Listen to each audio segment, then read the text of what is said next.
SLBC టన్నెల్లో rescue operation కొనసాగుతోంది. 7గురి ఆచూకీ కోసం సహాయక చర్యలైతే కొనసాగుతున్నాయి. ఎండ్ పాయింట్ దగ్గర తవ్వకాలకు ఆటంకం ఏర్పడింది. టీబీఎం మిషన్ శకలాలను ప్లాస్మా కట్టర్లతో తొలగిస్తున్నారు అధికారులు. బోరింగ్ మిషన్ ప్లాట్ఫామ్ కట్ చేస్తున్నాయి రెస్క్యూ బృందాలు. ఇక షిఫ్ట్ల వారీగా 12 రెస్క్యూ బృందాలు సహాయక చర్యల్లో పాల్గొంటున్నాయి. సహాయక చర్యల్లో రోబోలను వినియోగిస్తున్నారు అధికారులు. టన్నెల్లోని అటానమస్ హైడ్రాలిక్ పవర్డ్ రోబో ప్రవేశపెట్టారు. సాంకేతిక కారణాలతో సేవలు ఇంకా అందుబాటులోకి రాలేవు.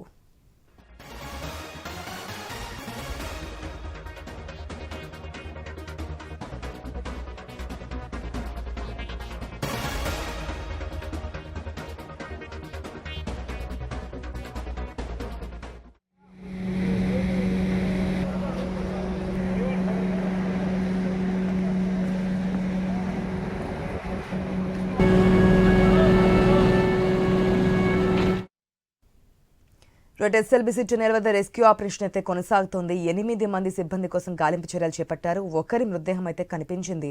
మిగిలిన 7గురి కోసం రెస్క్యూ అయితే కొనసాగుతోంది. మొత్తం 12 బృందాలు ఈ రెస్క్యూలో పార్టిసిపేట్ చేస్తున్నారు. మరి మిగిలిన 7గురి అవశేషాలు కానీ వారి యొక్క గుర్తింపు కోసం అయితే రోబోస్ను కూడా ప్రవేశపెట్టినటువంటి సిచ్యువేషన్. ప్రజెంట్ రెస్క్యూ ఎంతవరకు వచ్చింది ఏంటనే డీటెయిల్స్ తెలుసుకుందాం మా ప్రతినిధి వెంకటేష్ ద్వారా.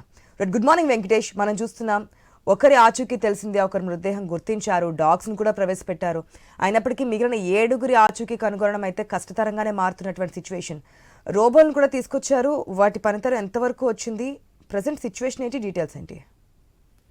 ఆశా, ఎస్ఎల్బిసి సొరంగంలో చిక్కుపోయిన వారి కోసం గాలింపు చర్యలు అయితే కొనసాగుతూనే ఉన్నాయి. అంటే రోబోలు 2 రోజుల పాటు రోబోలను తీసుకొని వచ్చారు. ఆ రోబోలు 20 రోజుకు చేరుకున్న సహాయక చర్యలు మాత్రం కొంత పురోగతి మాత్రం లభించడం లేదని చెప్పవచ్చు.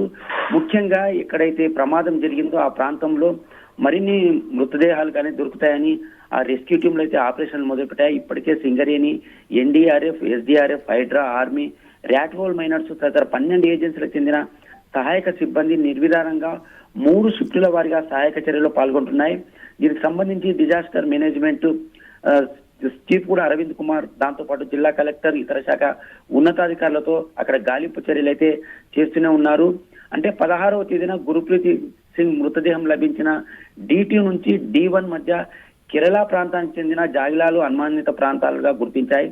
ఆ మధ్య దాదాపు 10 మీటర్ల పొడవున మట్టి శిథిలాలు ఉండడంతో ఆ ప్రాంతాల్లో తవ్వకాలు అయితే చేపడుతున్నారు రెస్క్యూ టీం. ఓవైపు టీబీఎం శకలాలను కూడా ప్లాస్మా కట్టర్లతో కత్తిరిస్తూ ముందుకు సాగుతున్నారని చెప్పవచ్చు. దీంతో పాటు కేరళ జాగిలాలను నిన్న కూడా అక్కడ జాగిలాలను పంపించి దానికి సంబంధించిన మరోసారి అనుమానిత ప్రాంతాలను మార్కు చేసి దాన్ని రెస్క్యూ ఆపరేషన్ అయితే నిర్వహిస్తున్నారు. దీనికి సంబంధించి ఇప్పటికే మానవ ఎక్కడైతే టీబీఎం మిషన్ అడ్డుగా ఉందో దాని అవశేషాలు ఉన్నాయో వాటిని ప్లాస్మా ద్వారా కట్ చేసి బయటికి తీసుకొని వస్తున్నారు. అక్కడ టీబీఎం మిషన్ ని దాటుకొని వెళ్ళలేని పరిస్థితుల్లో రోబోలను అయితే తీసుకొని వచ్చారు. రోబోలు మాత్రమే ఇప్పటికీ కూడా దాని పని మొదలు పెట్టలేదని చెప్పవచ్చు. దానికి సంబంధించిన సాంకేతిక పనితోనే దాని రోబోకు అనుసంధానం చేసి ఆ ప్రక్రియను మొత్తంగా సిస్టానికి సంబంధించిన ఆన్వి రోబోకు సంబంధించిన సిబ్బంది దానికి అనుసంధానం చేసి రోబోలను పంపించేందుకైతే ఏర్పాటు చేస్తున్నారు.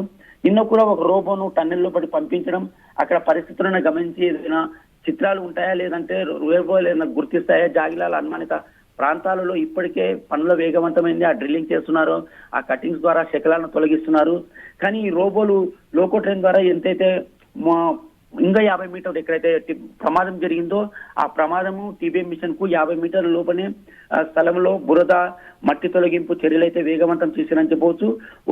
రోబోను కూడా సొరంగంలో పంపించిన సాంకేతిక కారణాలతో ఆ రోబో కూడా ఈ పని మొదలు పెట్టలేదని చెప్పవచ్చు.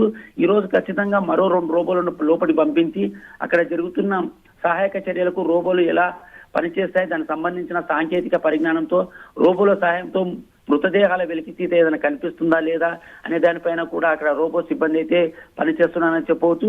దీనికి సంబంధించి ఇప్పటికే 20 రోజుల పాటు ఈ సహాయక చర్యలు కొనసాగుతూనే ఉన్నాయి.